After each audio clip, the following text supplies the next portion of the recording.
Hi there. My name is Jeanne Denney, and I'm here from the School of Unusual Life Learning YouTube video channel. I'm here today to do a SoULL Talk number 2. About a week to 10 days ago, I did my first SoULL Talk on 2 words that I think we get a little confused about in our culture.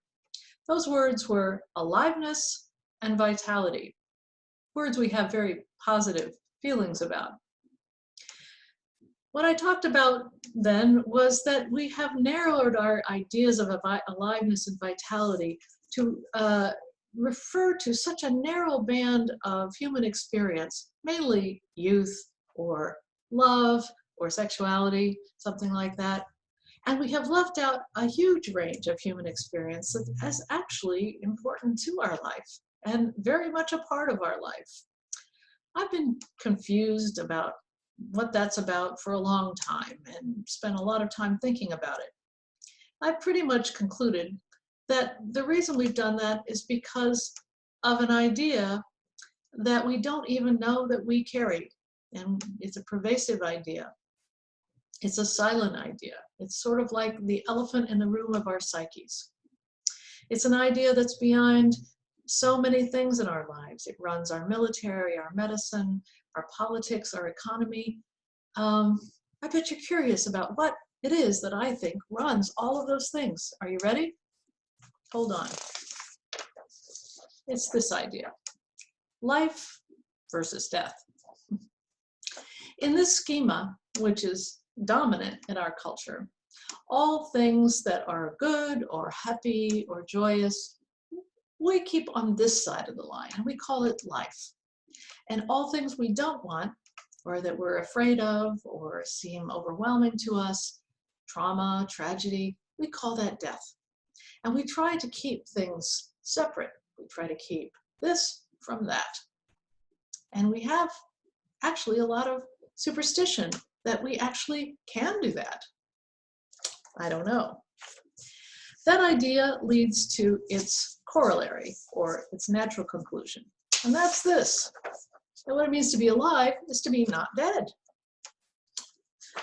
Well, I ran across that idea in a very surprising place a few years ago. I looked up what life was in the biology online dictionary to see, what does our science say that life is? I got kind of an unsatisfactory definition there. Biology online says that life is basically something that is defined by something that is not dead. And what's dead is basically something that's not living. It's a circular definition. There was another part of it.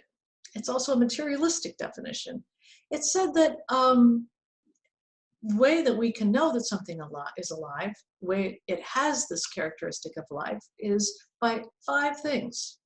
Something grows, living things reproduce, living things have a metabolism, they respond to stimulus, and they adapt to changes. I'm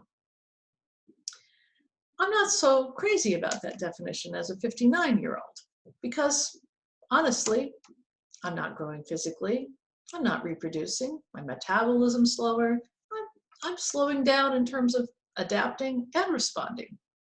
And yet, I feel probably as vital and alive as I've ever felt in my life. So, seems to me there's more to the story. But that way of looking at life, that life itself is defined by only these growth processes, leads you to a lot of anxiety. It's something like if we lived in the 1400s and we thought that, there was an edge out there that we'd go over if we went out on a ship to explore the world. We'd be like this, and we'd be afraid of that edge, and we'd do everything we could to stay away from it. And we'd certainly never find out that the world was actually round. Well, in my view, the idea that life and death are oppositional processes is completely wrong. Here's a more appropriate idea. Life pulsates. Life is defined by pulsation.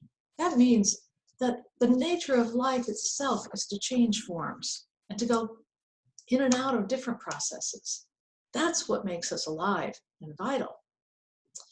So in the School of Unusual Life Learning, we're changing the ways that we're looking at life, and we're using the body and the energy and even the psyche to help us see patterns that honestly our science doesn't help us see very often. But often, if we look up the science, it will confirm. We're learning how to look closely at the body, how to see ourselves as vital at any stage in the process, and how to tolerate change. We're doing a lot of things, and I hope to talk to you next week about a different way of looking at life. Hope to see you again. Thanks for tuning in.